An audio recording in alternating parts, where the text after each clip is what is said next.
Chapter 2. Now Naomi had a relative on her husband's side, a man of standing from the clan of Elimelek, whose name was Boaz. And Ruth the Moabite said to Naomi, "Let me go to the fields and pick up the leftover grain behind anyone in whose eyes I find favor." Naomi said to her, "Go ahead, my daughter." So she went out, entered a field, and began to glean behind the harvesters. As it turned out, she was working in a field belonging to Boaz, who was from the clan of Elimelek. Just then Boaz arrived from Bethlehem and greeted the harvesters. "The Lord be with you." "The Lord bless you," they answered. Boaz asked the overseer of his harvesters, "Who does that young woman belong to?" The overseer replied, "She is the Moabite who came back from Moab with Naomi. She said, 'Please let me glean and gather among the sheaves behind the harvesters.' She came into the field and has remained here from morning till now, except for a short rest in the shelter." So Boaz said to Ruth, "My daughter, listen to me. Don't go and glean in another field, and don't go away from here. Stay here with the women who work for me. Watch the field where the men are harvesting, and follow along after the women. I have told the men not to lay a hand on you. And whenever you are thirsty, go and get a drink from the water jars the men have filled." At this she bowed down with her face to the ground.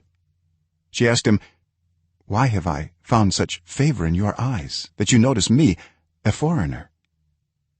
Boaz replied, "I have been told all about what you have done for your mother-in-law since the death of your husband, how you left your father and mother and your homeland and came to live with a people you did not know before. May the Lord repay you for what you have done. May you be richly rewarded by the Lord, the God of Israel, under whose wings you have come to take refuge." "May I continue to find favor in your eyes, my lord," she said. "You have put me at ease by speaking kindly to your servant, though I do not have the standing of one of your servants." At mealtime Boaz said to her, "Come over here. Have some bread and dip it in the wine vinegar." When she sat down with the harvesters, he offered her some roasted grain. She ate all she wanted and had some left over. As she got up to glean, Boaz gave orders to his men, "Let her gather among the sheaves, and don't reprimand her. Even pull out some stalks for her from the bundles and leave them for her to pick up. And don't rebuke her." So Ruth gleaned in the field until evening.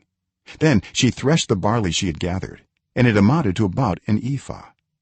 She carried it back to town, and her mother-in-law saw how much she had gathered.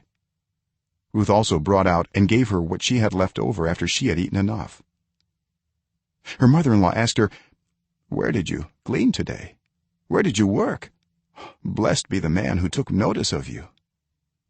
Then Ruth told her mother-in-law about the one at whose place she had been working. "The name of the man I worked with today is Boaz," she said. "The Lord bless him," Naomi said to her daughter-in-law. "He has not stopped showing his kindness to the living and the dead." She added, "That man is our close relative.